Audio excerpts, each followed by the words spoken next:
네, 할렐루야. 네, 그 민우 형제님이 원래 그 모임을 하실 때 말씀을 안 하시거든요. 근데 여기 올라오시니까 바로 할렐루야.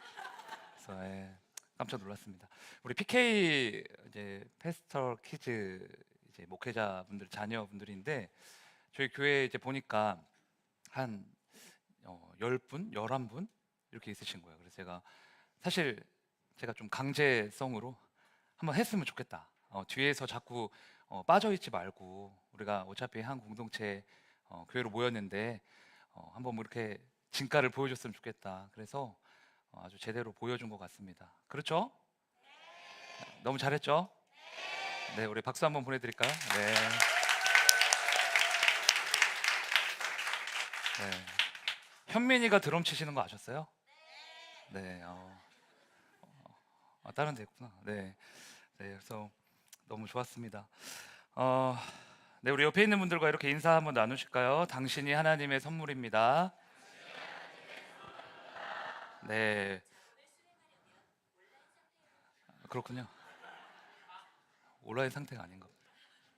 네, 오늘 예기치 못한 선물이라는 제목으로 사도행전 1장 1절에서 3절 말씀 함께 나누겠습니다.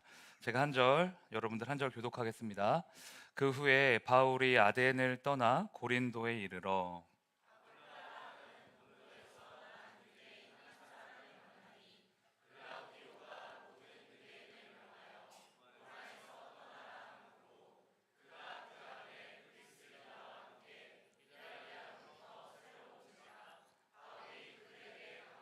네, 같이 읽겠습니다. 생업이 같음으로 함께 살며 일을 하니 그 생업은 천막을 만드는 것이더라. 아멘. 2013년에 개봉한 7번 방의 선물이라는 영화가 있습니다. 어린 딸을 두고 있는 지적 장애를 가진 아빠가 억울한 누명을 쓰고 이제 감옥에 이제 들어가게 된 거예요. 근데 감옥에 이제 있으니까 밖에 있는 딸이 너무 이제 보고 싶고 이제 그리운 거죠. 그래서 아빠가 함께 갇혀 있는 수감자들의 그 힘을 빌려서 딸을 그 종이 박스에 담아가지고 교도소 안으로 데리고 들어옵니다. 그리고 그때부터 이제 차갑고 무거웠던 이 감옥이 아주 따뜻하고 사랑스러운 공간으로 이제 바뀌게 되죠. 여자 아이 그 하나로 인해서 그 여자 아이의 순수함과 사랑으로 인해서 교도소 7번 방이 이제 천국처럼 이제 변화가 된 겁니다.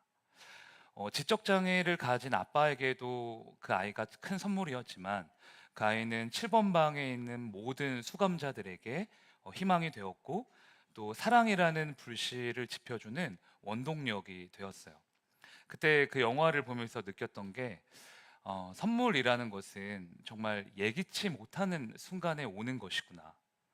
우리가 이 세상을 살아가면서 참 힘들고 어렵고 참 막 아프다라고 이제 하지만 하나님께서는 인생의 길목마다 예기치 못한 선물 또한 그렇게 준비를 해 놓으셔서 우리가 다시 힘을 낼 수 있도록 그 선물을 붙잡고 다시 일어설 수 있도록 그렇게 인도하시는구나. 이런 묵상을 한 적이 있습니다. 그렇다면 여러분, 하나님께서 준비하신 예기치 못한 선물은 뭘까요? 내가 원했던 성공, 내 기도 제목이 응답되는 것, 아니면 물질, 내가 그토록 만나고 싶어하는 배우자, 뭐 결혼, 뭐 이런 것들일까? 물론 이것도 다 하나님이 예배하신 선물이지만 더 귀한 선물은 무엇이냐? 저는 예전부터 지금까지 똑같아요. 사람이다. 사람이 제일 큰 선물이고 제일 귀한 선물이다라고 생각을 합니다. 어떤 청년이 이제 취업을 하게 되잖아요. 제가 그 청년을 위해서 제일 먼저 기도하는 게 뭐냐? 사람 잘 만나게 해달라는 기도예요. 아무리 내가 능력이 좋고 회사에서 막 돈을 많이 부어준다 할지라도 거기 있는 사람이 이상하면 일을 할 수 없더라고요. 그래서 저는 돈 많이 벌게 해주세요라는 기도보다는 사람 잘 만나게 해주세요. 우리 청년들을 위해서는 그렇게 기도하고요. 군대 가는 청년들도 마찬가지죠. 뭐 내가 특수부대 갈 정도로 체력이 좋고 뭐 머리도 뛰어나고 다 갖췄다고 해도 거기서 이제 군대 갔다 오신 우리 예비군들은 다 아실 텐데 선임 한 명을 잘못 만나면 다 끝납니다.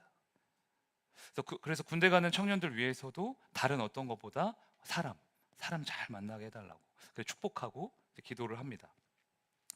우리가 어디에 있든지 사람을 잘 만나는 건 정말 큰 축복이에요.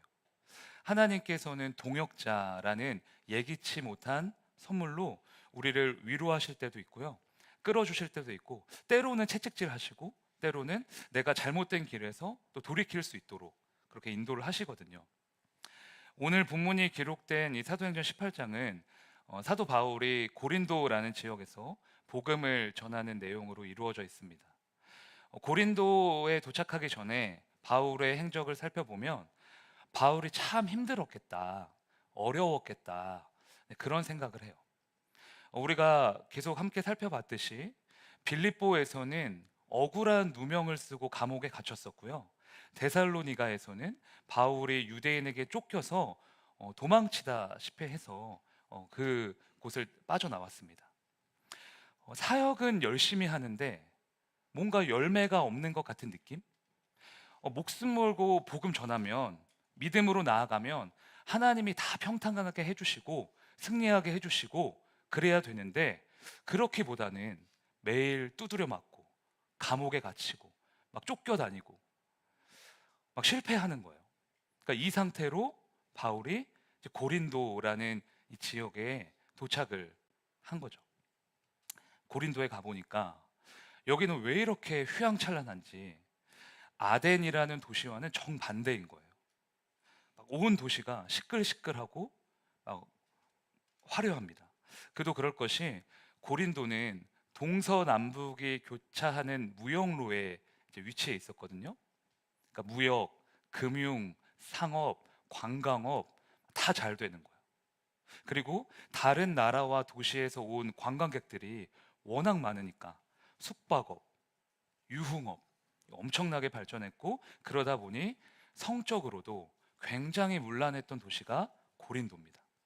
어느 정도로 문란했냐? 이 당시 고린도 사람들이 섬기는 우상이 아프로디테. 여러분 아프로디테 다 아시죠? 네, 아프로디테라는 그 여신인데, 아프로디테 신전에 가면 그 신전을 섬기는 여사제들이 있어요. 여사제들 1000명, 2000명이 있는데, 이 사람들이 뭘 하냐?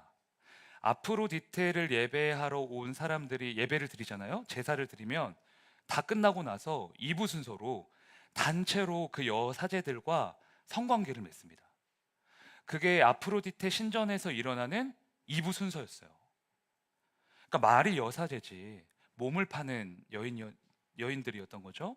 거기에 간 남자들도 겉으로는 나는 아프로디테 여신을 섬겨 이렇게 말했지만, 사실은 그 성관계를 하고 싶어서, 육체의 쾌락을 해결하고 싶어서 거기 간 거죠.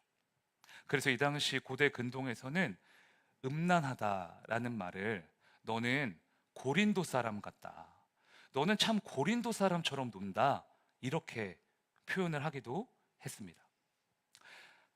바울이 사역이 잘 안 돼서 낙심하고 있을 그 시기에 하필이면 영적으로 굉장히 어둡고 캄캄한 고린도라는 도시에 이제 가게 된 겁니다. 그런데 이때 하나님이 바울에게 예기치 못한 선물을 하나하나 이렇게 예비하시고요, 풀어주시는 거예요. 그게 바로 동역자였어요. 본문 2절 볼까요? 읽겠습니다. 시작.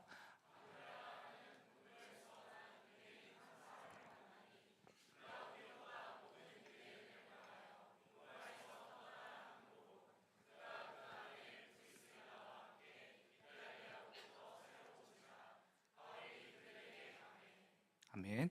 고린도에서 어떤 부부를 만나죠? 아굴라와 브리스길라라는 이제 부부를 만나게 됩니다. 남편이 아굴라라는 사람인데, 이 사람은 바울과 혈통이 똑같은 유대인이었어요.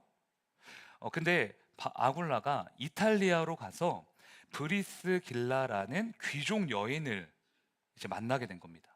그러니까 우리로 말하자면 우리나라 시골 촌놈이 미국에 가서 그 미국의 그 상류층 여인을 꼬셔가지고 이제 혼인을 한 거예요. 이해가 되시죠? 그렇게 이탈리아 로마에서 결혼하고 잘 살고 있었는데 글라우디오라는 로마 황제가 야, 너네 이제 다 나가. 유대인들 여기 있으면 내 나라에서 더 이상 있을 수 없어. 다 나가. 이렇게 하니까 이 남편 아굴라가 유대인이잖아요. 그래서 어쩔 수 없이 쫓겨나서 배를 타고 고린도로 이제 오게 된 거죠. 그렇게 바울과 만나게 된 겁니다. 이 부부는 바울이 전도한 사람이 아니고요. 바울을 만나기 전부터 복음을 영접했던 사람들입니다. 이 부부가 로마에 있었을 때부터 이미 예수를 믿는 믿음이 있었던 거예요. 그래서 바울이 진짜 반가웠던 것 같아요. 내 마음을 알아주는 나와 같은 길을 가고 있는 그 동역자를 이제 드디어 좀 만나게 된 거잖아요.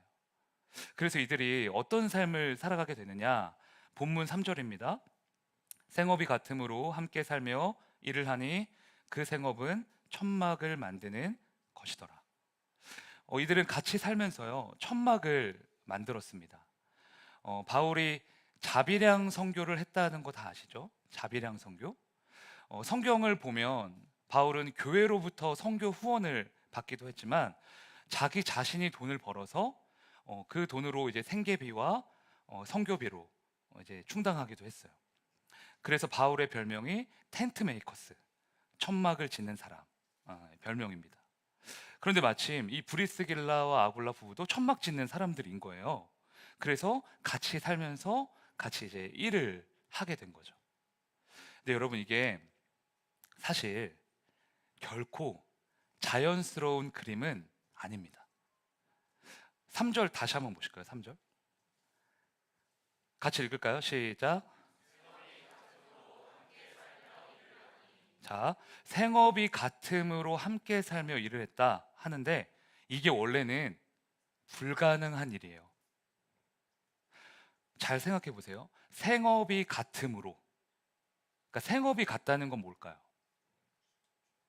내가 생존해야 하는데 이 사업을 해서 먹고 살아야 하는데 사업이 겹친다는 거예요.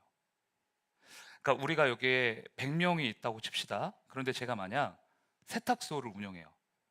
근데 문제는 욱동이도 세탁소를 운영해요. 만약에 100명이라는 사람이 세탁소 두 군데 중에 한 군데를 선택해야 됩니다. 그러면 저랑 욱동이는 무슨 사이죠? 뭐죠? 경쟁자죠. 내가 다림질을 더 잘해 라고 하면서 경쟁하겠죠. 이런 사회가 돼야 정상이죠. 그렇죠? 그래서 경쟁자를 뜻하는 영어 단어가 뭐죠? 라이벌? 그 라이벌이 어느 영어 단어에서 온지 아세요?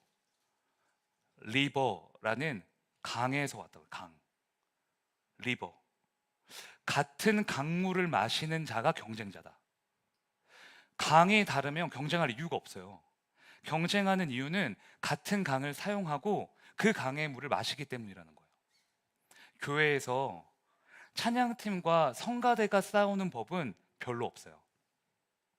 싸움이 나면 찬양팀은 찬양팀 안에서 납니다. 성가대는 어디서 날까요? 성가대 안에서 나겠죠. 저희 교회가 그렇다는 거 아닙니다. 왜 그럴까? 같은 강물을 마시고 있으니까.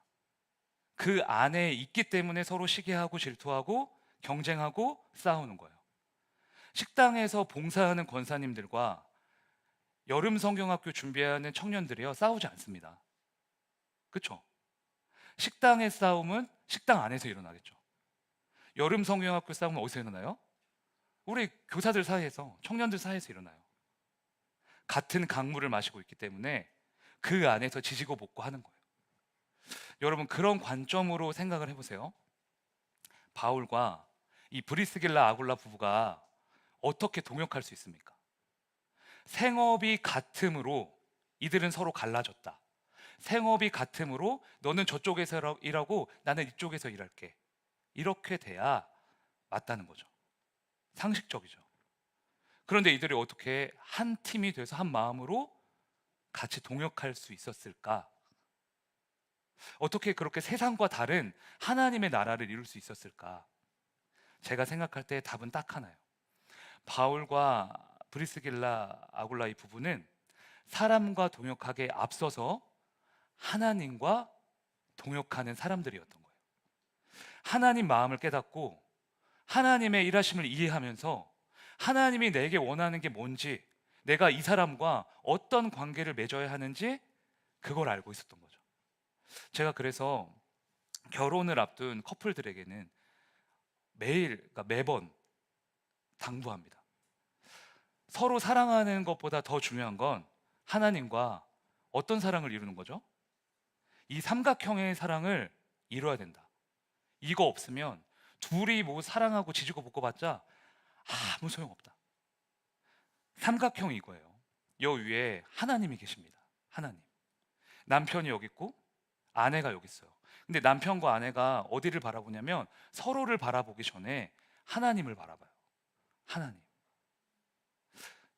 서로의 얼굴이 아니라 남편도 하나님, 아내도 하나님. 그렇게 남편과 아내가 서로의 우상이 되지 않고 하나님을 가장 사랑하고 신뢰하고 경외할 때 하나님이 이 둘의 사랑도 이루어 주시는 거예요. 그리고 이 곳을 뭐라고 말하냐? 이제 하나님의 나라. 이렇게 말하는 거예요. 이 곳이. 그러니까 동역을 위해서 가장 중요한 건 뭘까요? 사람과의 동역을 생각하기 전에 하나님과 내가 동역해야 된다는 거예요. 하나님의 마음을 알고 하나님이 사람과 사람의 관계를 어떻게 다스리시는지 그 원리를 알고 순종하고 깨닫고 그걸 해야 된다는 거죠. 그때부터 라이벌이 아니라 서로 시험 드는 대상이 아니라 원수 같은 부부가 아니라 사랑하고 섬길 수 있는 동역자가 되는 거예요. 예수님께서 나를 긍휼함으로 품어주실 때 나도 이 사람을 긍휼함으로 품어줄 수 있는 것이고, 십자가 사랑 안에 푹 잠겨 있을 때 내가 용서할 수 없었던 이 사람 용서해 볼 수 있는 것이고, 예수님 마음에 불들일 때 메마르고 건조했던 내 마음이 내 남편과 아내와 이웃을 향한 눈물의 기도로 바뀌어가는 거예요. 그래서 여러분, 동역은 우리끼리 최선을 다하는 거 아닙니다. 그거는 세상이고요. 최선을 다해도 안 돼요. 왜? 우리에게는 연합할 수 있는 능력이 없습니다. 그걸 인정하셔야 돼요. 그리고 그렇기 때문에 가장 먼저 최선을 다해 하나님과 동역하셔야 됩니다. 그리스도의 마음을 아셔야 돼요. 바로 그때부터 나에게 존재하지 않은 위로부터 채워지는 그 은혜와 사랑이 나를 적셔가지고 내 옆으로 막 흘러나가요. 그걸 보면서 동역이라고 해요. 동역. 사랑하는 형제 자매님들, 사람과 동역하기에 앞서서 하나님과 동역하시기를 바랍니다. 하나님과 이거 삼각형의 사랑 이루셔서 세상과 다른 하나님의 나라 이루어가시길 축복합니다. 저를 따라 고백하겠습니다. 하나님과 동역하겠습니다. 고린도에서 첫 번째 만난 동역자는 함께 천막을 만들었던 브리스길라 아굴라 부부였습니다. 그런데 하나님께서 예기치 못한 선물을 또 보내주세요. 사도행전 18장 5절입니다. 귀비가 읽을까요?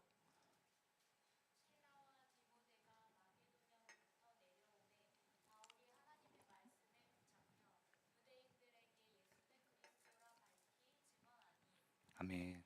사도 바울이요, 얼마나 신이 났는지 보이세요? 천군 만마 같은 누구랑 누가 왔죠? 실라와 디모데. 멀리 있던 그 동역자들이 이제 또 합류한 거예요, 뒤늦게. 그래서 어떻게 됩니까? 하나님 말씀에 붙잡혀 그 예수가 그리스도라 밝히 증언합니다. 그러니까 선교 사역에 가속력이 붙은 거예요. 와, 실라와 디모데까지 딱 합류를 하니까.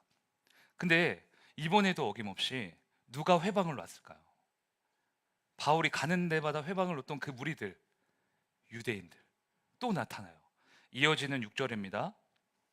딱 뭔가 잘 돼보려고 했는데 그러나 유대 사람들이 반대하고 비방함으로 브리스길라와 아굴라, 실라와 디모데가 함께 동역함으로 힘이 붙었는데 이제 좀 뭐 해보려고 하는데 또 유대인들이 회방을 놓는 거예요.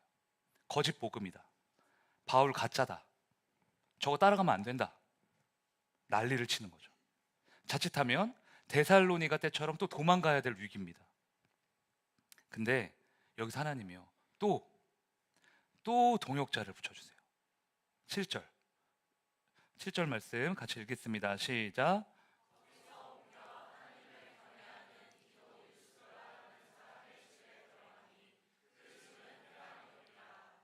네, 바울은 유대인 회당에서 복음을 전했어요. 그런데 환영받지 못했죠. 환영받지 못한 정도가 아니라 막 이제 멸시당하면서 쫓겨났습니다. 그래서 바울은 이제 선교 사역을 계속 수행할 수 있는 새로운 베이스 캠프를 찾아야 돼요. 이 상황에서 하나님이 디도 유스도라는 이방인을 등장시킵니다. 디도 유스도는 이방인인데 특이하게도 하나님을 경외하는 사람이었어요. 그러니까 아직 예수님에 대해서는 전혀 몰라요. 복음을 들어본 적 없습니다. 그렇다고 유대교로 개종한 신자도 아니에요. 그러니까 하나님이라는 신을 어렴풋이 믿고 있긴 한데 유대교에 어느 정도 관심이 있긴 한데 아직 유대교에 등록하지는 않았던 거죠. 근데 이 이방인이 바울을 만났고 그가 전하는 예수를 영접한 거예요. 유대인들은 전부 다 복음을 배척했는데 유일하게 디도 유스도라는 이 이방인은 복음을 받아들인 겁니다. 그리고 디도 유스도가 자신의 집을 개방해요. 이 집이 새로운 베이스 캠프, 선교 센터가 됩니다. 근데 여러분, 디도 유스도의 집이 어디 있었다라고 말했죠? 아까 말씀에서? 네, 방금 읽었던 7절 다시 한번 볼까요? 디도 유스도의 집이 어디에 있어요? 회당 옆에 있어요. 바울이 쫓겨났던 그 회당, 유대인들이 바글바글한 회당, 그 옆집이 디도 유스도의 집이었다. 여러분, 그러면 이거는 생각을 해보셔야 돼요. 지금 유대인들은 바울을 무척 싫어하죠. 시기하고 비방하고 죽일 정도로 미워하지 않습니까? 그런데 그 옆집에 사는 이방인이 예수를 영접했고 거기가 아예 고린도 선교 센터가 됐다. 그러면 바로 옆집인데 유스도라는 사람에게 유대인들이 손가락질을 했을까요? 안 했을까요? 제가 볼 땐 무조건 했어요. 바울과 똑같은 취급을 했을 겁니다. 그럼에도 불구하고 자신의 집을 선교 센터로 내어준 거예요. 그래서 학자들이 말해요. 고린도의 첫 교회는 디도 유스도의 집이었을 거다. 여기서부터 고린도 교회가 부흥했을 것이다. 여러분, 여기서 우리는 디도 유스도가 행했던 동역을 보게 됩니다. 이 사람의 동역은 뭐였냐? 나를 위한 게 아니라 철저히 상대방의 필요를 위한 거였어요. 우리는 본능적으로 남보다 나를 더 사랑하기 때문에 나를 향해서는 내 필요가 먼저 보이고 타인을 향해서는 그 사람의 문제가 먼저 보이는 경향이 있습니다. 그래서 이 문제를 해결하기 위해서는 자기 과몰입 상태에서 벗어나야 돼요. 나로부터 벗어나야 마땅히 보여야 할 것이 보이기 시작합니다. 자기 중심적 사고로 사는 사람들을 잘 보여주는 그림 하나가 있어요. 17세기 네덜란드의 화가 렘브란트의 선한 사마리아인이 있는 풍경이라는 그림인데요. 제목에서 알 수 있듯이 성경에 나오는 선한 사마리아인의 비유를 이제 이 화가가 그림으로 그렸습니다. 한번 같이 보실까요? 자, 이 그림이 이제 선한 사마리아인의 비유를 그린 건데 보면 성경에 없는 내용이 하나 삽입되어 있어요. 뭔지 아시겠어요? 그 선한 사마리아인의 비유가 성경에 나오는데 그 성경에 없는 어떤 개체가 하나 있습니다. 뭘까요? 강아지, 개. 선한 사마리아인의 저 개 보이세요? 개 앉아 있는 개? 네, 선한 사마리아인의 비유는요 개가 나오지 않습니다. 그런데 개를 이 화가가 왜 그렸을까? 왜 그랬을까요? 개는 어딜 가나 뭘 하죠? 소변으로 자기 영역을 표시하는 습성이 있어요. 그러니까 이 렘브란트 화가가 말하고 싶었던 게 뭐냐? 우리는 항상 내 나름의 영역을 정해놓고 그 영역에는 내가 원하는 사람만 들어오게 한다. 내가 좋아하는 사람이 내 친구고 내 필요를 채워주는 사람이 좋은 사람이고 내 욕구를 만족시켜 줄 수 있는 사람이 동역자다. 이렇게 생각한다는 거예요. 예수님 당시 선한 사마리아인의 비유를 듣고 있던 그 대상은 유대인들이었습니다. 그런데 이 비유 속에 나오는 유대인은 강도 만난 사람, 거의 죽기 직전인 그 사람을 외면했어요. 오히려 유대인들이 개처럼 여겼던 사마리아인이 그 강도 만난 사람을 살려줬죠.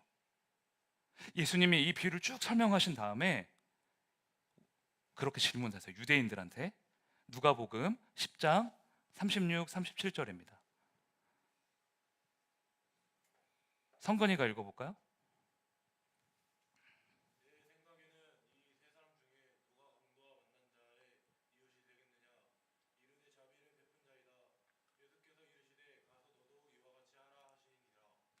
유대인 율법 교사가 예수님께 했던 질문은 누가 나의 이웃이 될 수 있습니까? 이거였어요.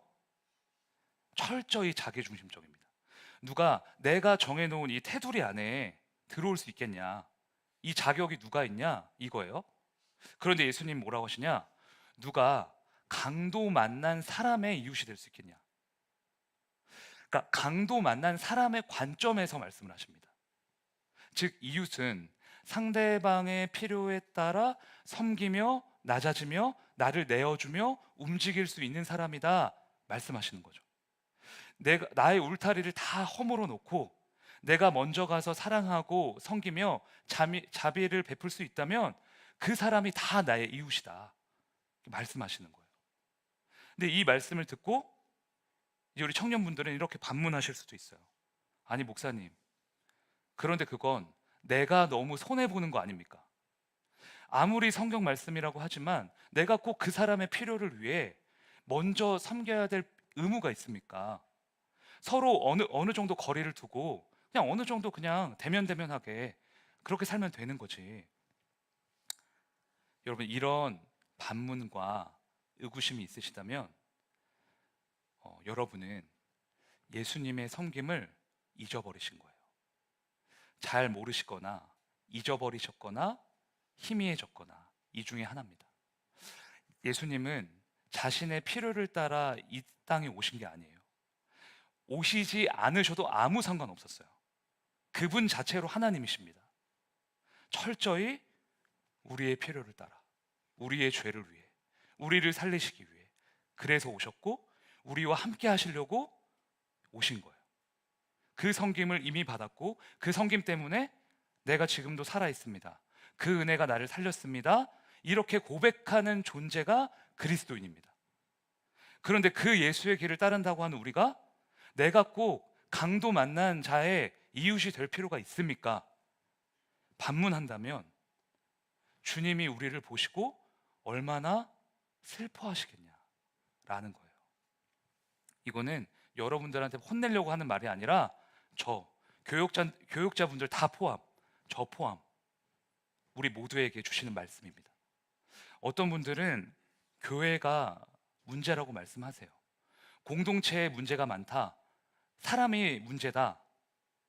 그런 분석은 기가 막히게 다 잘해요. 특히 우리 젊은이들은 그런 분석을 정말 잘합니다. 냉철하고 이성적이고 문제를 발견하는 데 있어서는 최고 전문가예요. 그런데 제가 정말 가슴이 아픈 건 뭐냐? 분석만 할 뿐 그 누구도 내가 선한 사마리아인이 되겠습니다, 이렇게 나서는 사람은 제가 별로 못 봤다는 거예요. 이게 이 시대의 비극이고요. 우리 젊은이들이 가슴을 치면서 통곡해야 될 기도 제목입니다. 많은 사람이 교회에 사랑이 없다 한탄할 뿐 사랑이 없기에 내가 먼저 예수님처럼 사랑하겠습니다 나서는 사람 별로 없어요.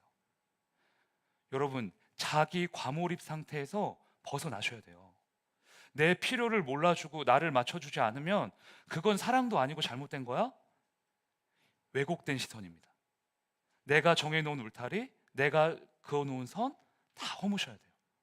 나이 때문에, 학력 때문에, 환경 때문에, 물질 때문에, 성향 때문에 이제는 하다못해 MBTI, 뭐 테토남이냐, 애견남이냐, 테토녀냐, 애견녀냐, 아니 좋은데 저도 재미로 하는데 그런 것들이 우리가 하나 될 수 없게 하는 장벽이라면 허물어야 되잖아요. 설사 그것이 장애물이 된다 할지라도 그것을 넘어서 사랑하고 연합하고 하나 되려고 몸부림치는 것이 교회의 본분 아니겠습니까? 그 사명을 위해 세상과 다른 공동체를 만들기 위해 우리가 여기 모인 거잖아요. 그러니까 누가 먼저라고 할 거 없이 내가 먼저, 내가 가지고 있는 영역이 있다면, 선이 있다면 허물어 버리는 우리가 되었으면 좋겠습니다. 내가 정해놓은 울타리 성령의 힘으로 다 부숴버리고, 함께할 수 없는 변명 다 불태워버리고, 내 필요가 아닌 상대방의 필요에 따라 섬기려고 몸부림치는, 그렇게 하나 되어 나아가는 우리 공동체 되기를 축복합니다. 저를 따라 고백하겠습니다. 내가 세운 울타리를 허물겠습니다. 사도행전 18장 8절입니다. 재혁이가 한번 읽어볼까요?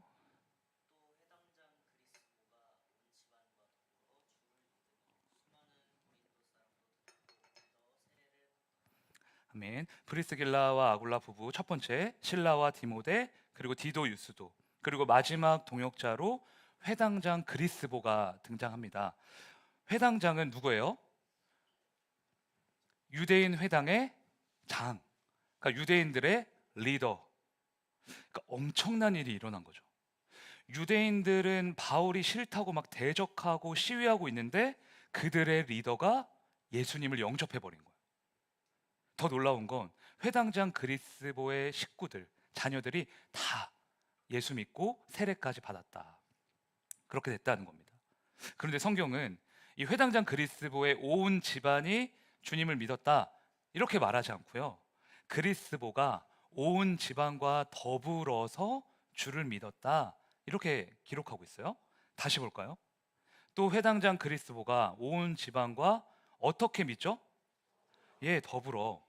그 집안 식구들이 주님 믿었다. 그냥 이렇게 간단하게 말하면 되는데 왜 굳이 더불어라는 말이 들어갔을까? 생각해 보면 이들이 함께 했다라는 걸 강조하는 것 같아요. 여러분, 하나님이 원하시는 건 우리가 모여서 훌륭한 성과 내는 거 아닙니다. 훌륭한 성과 내는 건 하나님 책임이에요. 우리 책임 아니에요. 하나님이 진짜 원하시는 건 뭐냐? 함께함 그 자체입니다. 함께 할 수 있어? 너네 그거 할 수 있어? 그 나머지는 내가 다 알아서 할게. 그것만 원하시는 거예요. 나 혼자 믿는 게 아니라 더불어 주님을 믿는 거. 지치고 힘들 때 서로의 보팀목이 되어줄 수 있는 거. 기도와 사랑으로 마귀들 다 물리치고 연합할 수 있는 거. 그거예요. 그래서 히브리서 10장 24, 25절 이렇게 말합니다. 같이 읽을까요? 시작.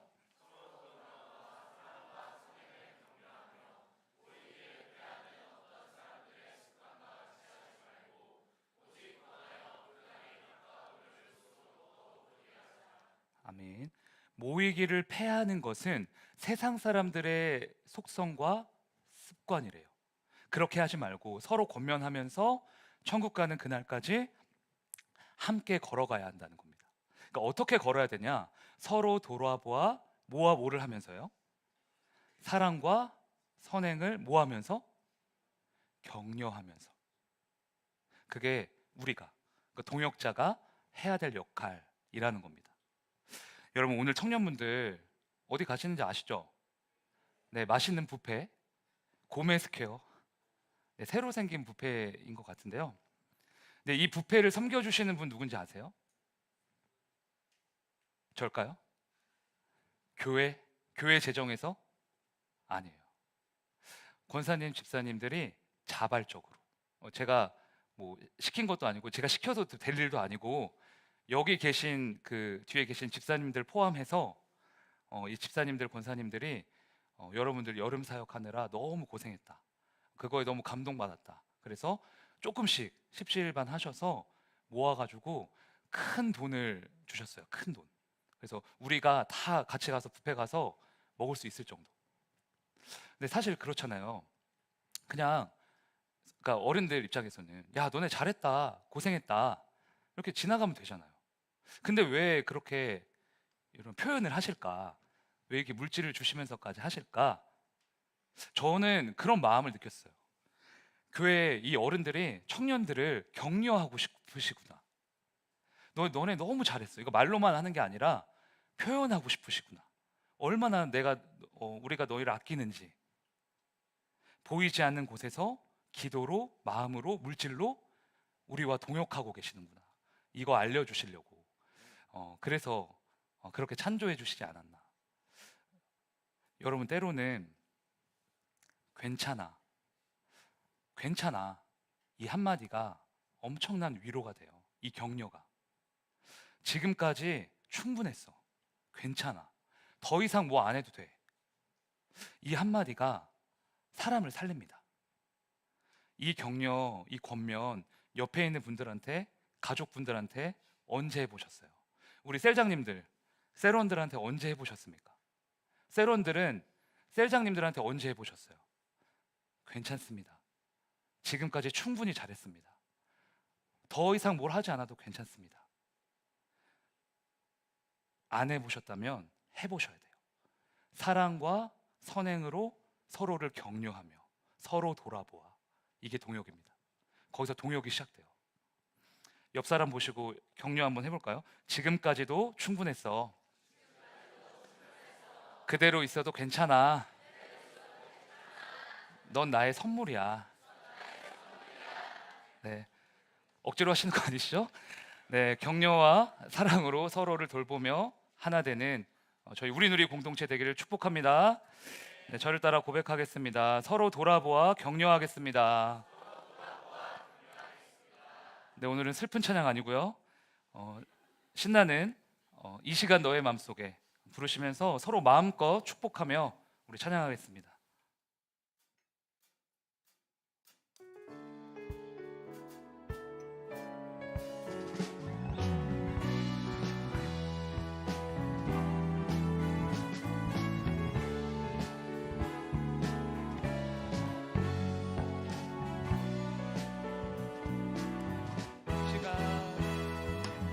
이 시간 너의 맘속에 하나님 사랑이 가득하기를 진심으로 기도해 간절히 소망해 하나님 사랑 가득하길. 하나님은 너를 사랑해. 얼마나 너를 사랑하시는지. 너를 위해 저 별을 만들고 세상을 만들고 하늘을 걷네. 오래전부터 널 위해 준비된 하나님의 크신 사랑. 너의 하느님 주의 사랑 가득하기를 축복해. 네, 우리 이 시간에는 좀 돌아가면서 축복을 하려고 하는데요. 이번에는 우리 뒤에 있는 방송팀을 보면서 저희 몸을 돌려서 뒤를 좀 바라볼까요? 네, 손을 뻗어서 축복하겠습니다. 이 시간 너의 맘속에 하나님 사랑이 가득하기를 진심으로 기도해 간절히 소망해 하나님 사랑 가득하길. 하나님은 너를 사랑해. 얼마나 너를 사랑하시는지. 너를 위해 저 별을 만들고 세상을 만들고 하늘. 자, 우리 이번에는 여기 세션 보면서 이 시간 악기팀 보면서 하나님 사랑이 가득. 우리 하늘이가 웃을 때까지 또 기도해 간절히 소망해 하나님 사랑 가득하길. 하나님은 너를 사랑해. 얼마나 너를 사랑하시는지. 나를 위해 저 별을 만들고 세상을 만들고 하늘. 자, 우리 이번에는 앞뒤로 좀 바라보실까요? 앞뒤로. 너의 앞뒤로 어색하지만 사랑이 가득하기를 진심으로 기도해 간절히 소망해 하나님 사랑 가득하게 하나님은 너를 사랑해 얼마나 너를 사랑하시는지 너를 위해 종교를 만들고 세상을 만들고 하늘을 걷네 오래전부터 널 위해 준비된 하나님의 크신 사랑 너의 가는 길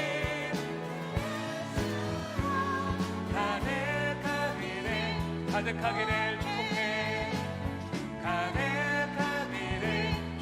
가득하기를 축복합니다. 가득하기를 축복해. 네, 우리 서로를 위해서 격려의 박수. 이 시간에는 잠깐 시간을 드릴게요. 우리가 이게 말씀을 듣고 실천을 안 하면 의미가 없잖아요. 그래서 옆에 있는 분들 모르시는 분들이더라도 통성명도 하시고 잠깐 기도 제목도 나누시고 다 기도 제목 나눈 다음에 한 1분 정도 얘기한 다음에 같이 통성으로 기도하는 시간 갖도록 하겠습니다. 잠깐 옆에 있는 분들 바로 옆에 있는 분들과 이렇게 나누실까요? 둘씩.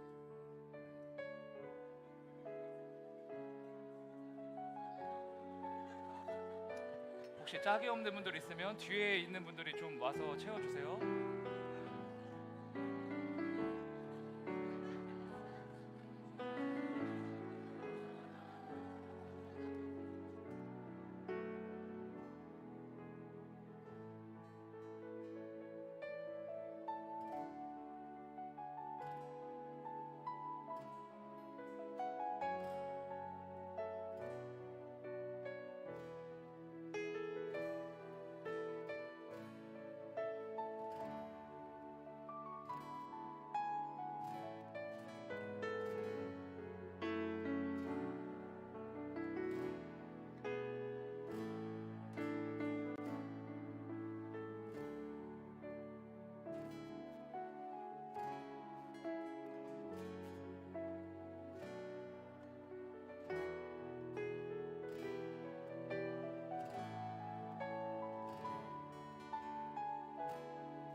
네, 여러분 시간 더 드리고 싶은데 그러면 집에 못 갈 것 같아요.